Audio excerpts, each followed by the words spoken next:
I will try to do my speech in French. I think that we are a kind of Greek active minority here, with Stamos and Themis speaking French in Paris. But my slides are in English, and I will be delighted also to discuss eventually with you at the end.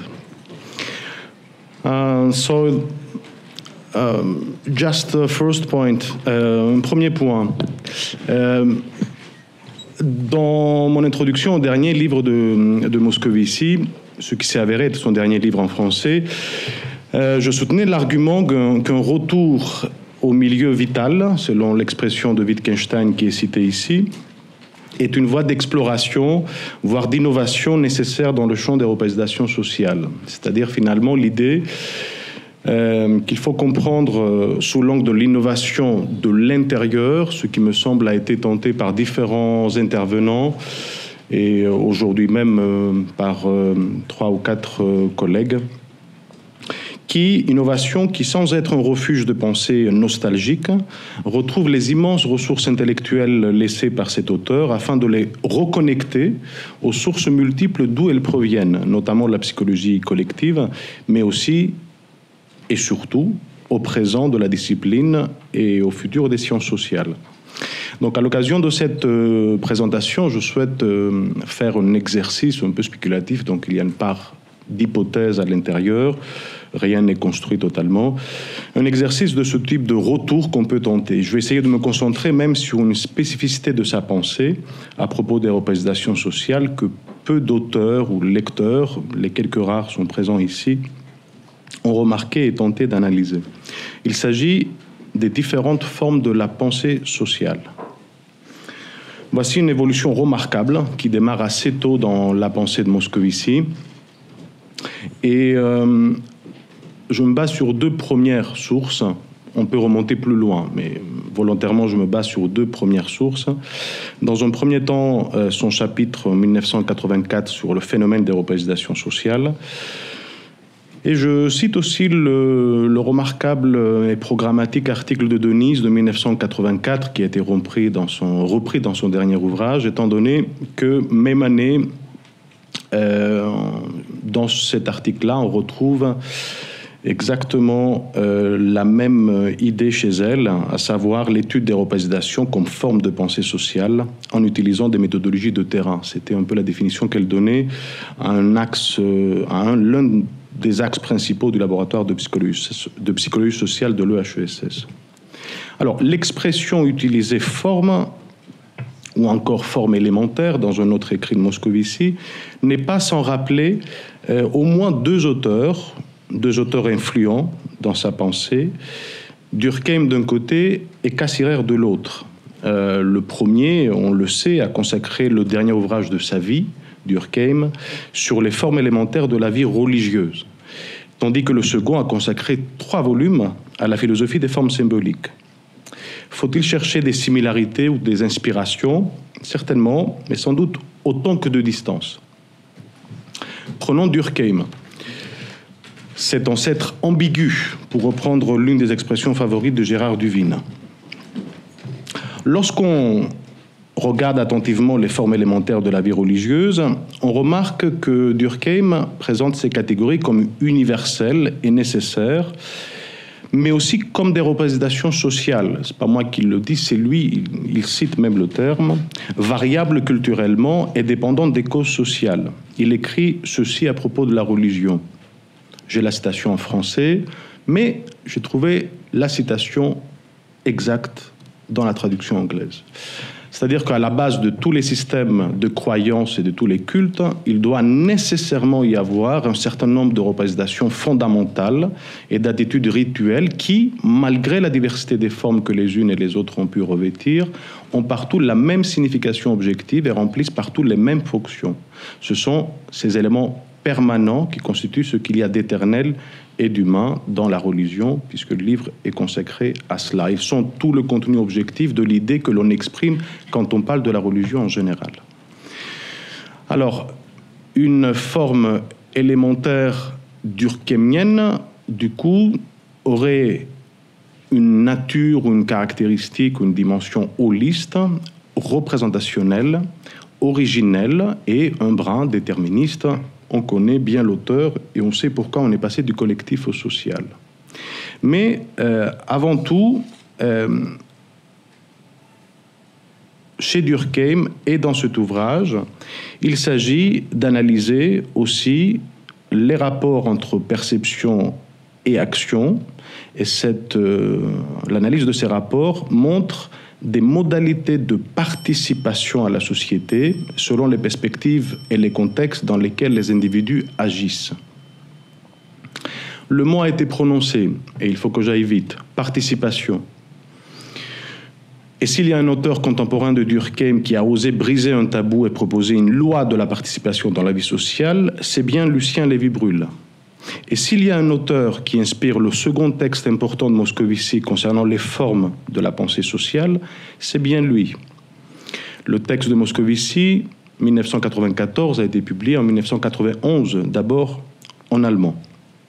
La mentalité prélogique des primitifs et la mentalité prélogique des civilisés. Je rappelle ici une évidence, à savoir que le tabou brisé par Lévy-Bruhl consistait à considérer au début du XXe siècle, mais la croyance perdure bel et bien encore aujourd'hui, que la logique, ou si vous préférez la raison des peuples modernes, autrement dit la rationalité occidentale, est une forme de rationalité supérieure. Donc il a osé Lévy-Bruhl défendre un point de vue inédit, invitant ses contemporains, occidentaux, civilisés, blancs, on pourrait rajouter, à faire abstraction de leur propre catégorie mentale et des schémas de causalité qui les accompagnent et qui les légitiment, pour se focaliser sur l'originalité des représentations collectives qui orientent la vie mentale des groupes culturels. On le sait, des auteurs comme lui ne faisaient pas de terrain. Ils analysaient les récits des explorateurs et à partir de là, ils construisaient des théories suffisamment géniales. Alors, il y a un bref épisode anecdotique que j'aime bien raconter parce qu'on le trouve dans La mentalité primitive. Là, je n'ai pas trouvé l'extrait en anglais. Il s'agit d'une scène qui se déroule dans un des récits des explorateurs. Il y a un homme indigène, dans une tribu indienne, qui tombe gravement malade d'une pneumonie, se trouvant à proximité du coup des explorateurs qui font les récits. Ces explorateurs-là s'alerte, essaye de prendre soin de lui, il l'alimente, il veille sur lui pendant des jours. Et au moment de repartir, les explorateurs apprennent que ce dernier s'était rétabli. Ils sont très contents de cette nouvelle et ils le voient de loin s'approcher d'eux et ils se disent « Tiens, il vient pour nous dire au revoir et nous remercier. » Pas du tout. Il venait en exigeant un cadeau et en disant exactement ceci. Comment, vous autres blancs, n'en avez-vous pas honte? J'ai pris vos remèdes, j'ai mangé votre soupe, j'ai fait tout ce que vous m'avez dit, et maintenant vous me refusez une belle étoffe pour m'habiller? Mais vous n'avez pas honte? Les explorateurs étaient tout étonnés, ne savaient pas très bien comment interpréter cette interaction, ce discours, ce malentendu, ces demandes déraisonnables.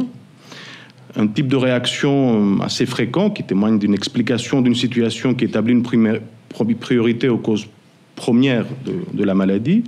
Sauf qu'ils ont compris assez rapidement que finalement le malade en question pensait que justement il a été ensorcelé d'une part et d'autre part on l'a en plus obligé de boire les remèdes des Occidentaux qu'il détestait. Par conséquent, il demandait une réparation de cela.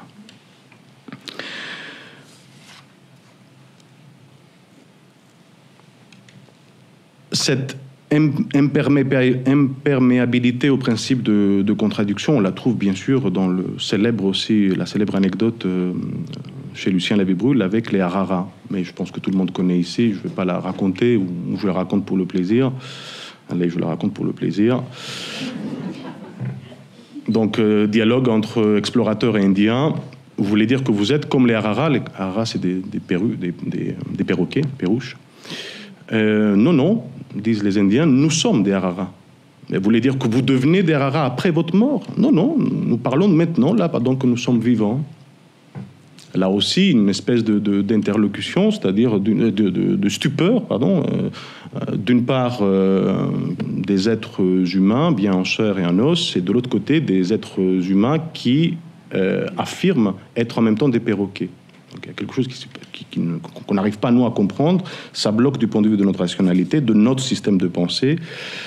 Autrement dit, de notre microcosme, c'est l'expression qu'utilise Mary Douglas dans son dernier article, qu'on ne peut pas comprendre aussi, on ne saisit pas que dans cette culture-là, le principe de participation simultanée à deux identités a priori incompatibles était parfaitement admis. Alors, là, je veux en venir, c'est que Moscovici, dans ce texte-là, il se base beaucoup sur Lévi-Brühl, et il utilise beaucoup aussi l'exemple de la maladie, et notamment de l'annonce de la maladie face au médecin. Annonce de la maladie face à un patient, donc, individuellement. Pourquoi moi? Que puis-je faire? Un peu plus tard dans le texte, disent qu'ai-je fait? Suis-je coupable? Et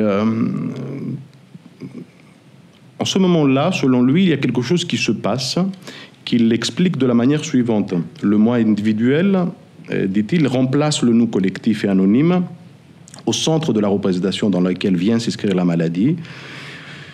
Et de là, on aboutit à une conclusion paradoxale et même énigmatique, à savoir, continue l'auteur, que le privilège de l'individu fait basculer notre cognition quotidienne vers la mentalité prélogique. Donc, Moscovici soutenait et déployait beaucoup d'énergie pour montrer que cette forme de mentalité, cette forme de pensée était caractéristique bel et bien aussi de notre cher monde occidental.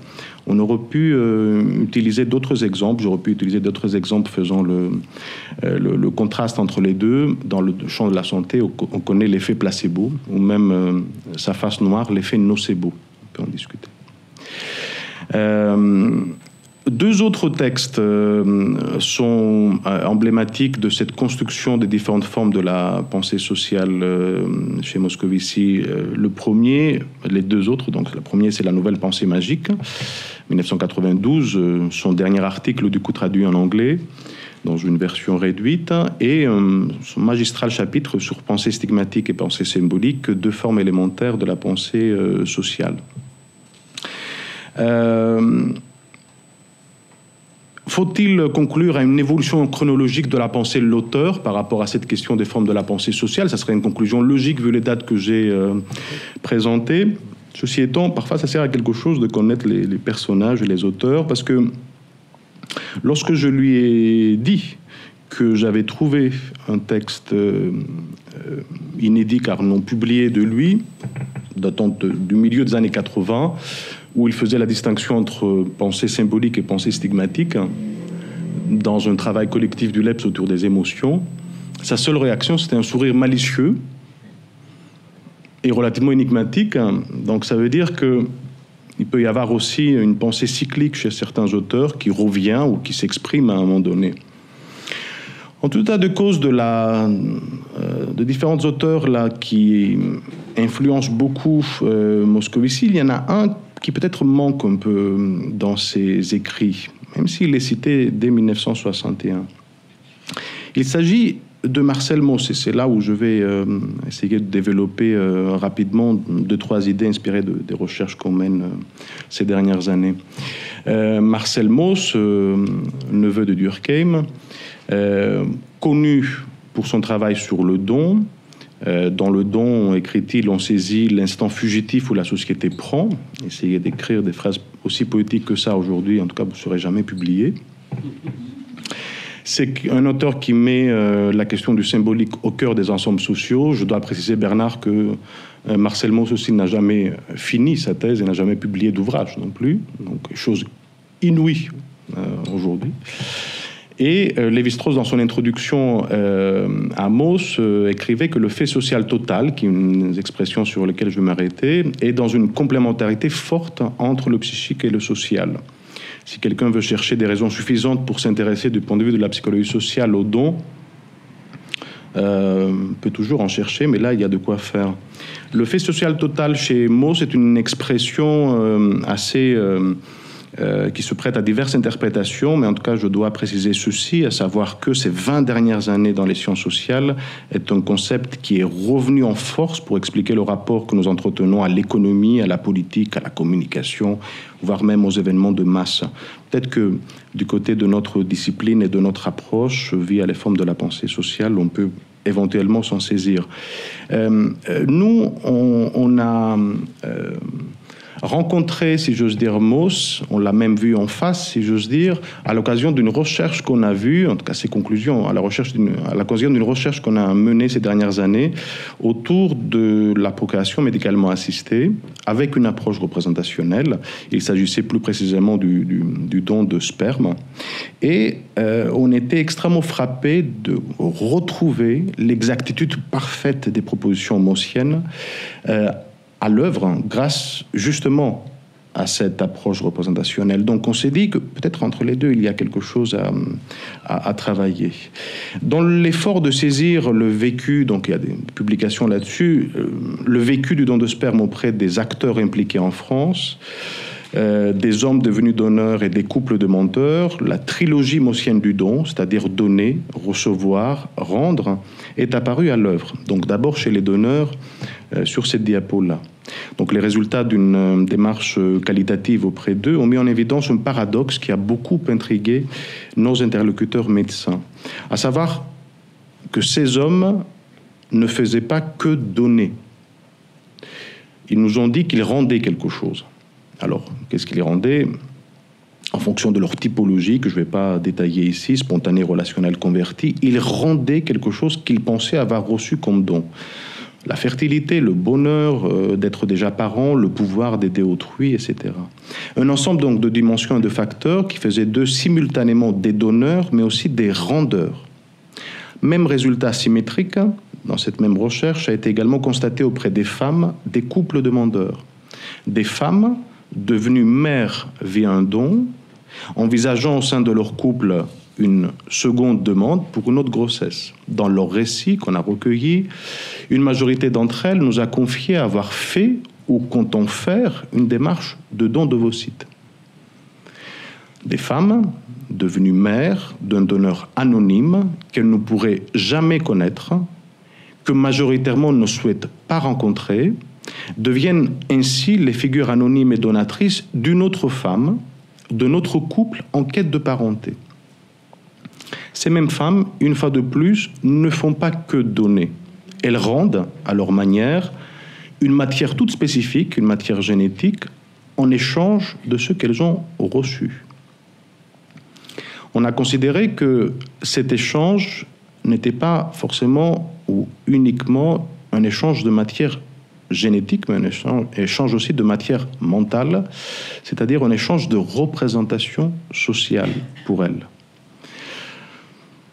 Chez les auteurs qui ont extrêmement bien lu et interprété Mauss, le don est une structure permanente de socialité.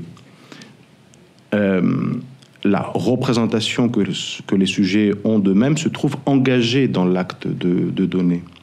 Et pour citer justement Denise, les représentations sociales sont considérées comme une approche holistique abordant les systèmes qui président à la combinaison des opérations cognitives sous l'espèce de forme de pensée. À partir du moment où nous, on envisage le don comme échange de représentation sociale, on tombe sur des systèmes d'attente, des systèmes d'explication du monde, des systèmes qui sont des supports d'action véritables, comportements, autant fortes qu'anonymes, qui reposent sur une certaine théorie inavouée du social et plus largement de la vie en société.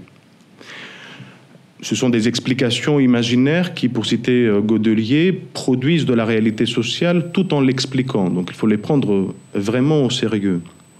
Donc, l'explication de ces systèmes de parenté contemporains, médiatisés par l'intervention autant de la technique que de la matière génétique anonyme, nous ont permis de proposer l'hypothèse, qui ce n'est qu'une hypothèse, d'une nouvelle forme de la pensée sociale, l'européisation sociale totale. On les a vues en œuvre dans le champ de la parenté, on considère qu'elles sont particulièrement actives aussi dans d'autres domaines. Il y a quelques travaux récents aussi qui commencent à porter ses fruits avec cette hypothèse sur la justice et sur l'altérité. Je vais m'arrêter là en précisant qu'il y a un certain nombre de publications qui explicitent plus ou moins les résultats de cette recherche et quelques travaux récents avec Denise ou dans les 2 derniers travaux de livres de Moscovici qui ont permis de le relire et d'approfondir ce type-là d'hypothèse. Je m'arrête ici, on peut éventuellement discuter par la suite en fonction de vos réactions. Merci beaucoup.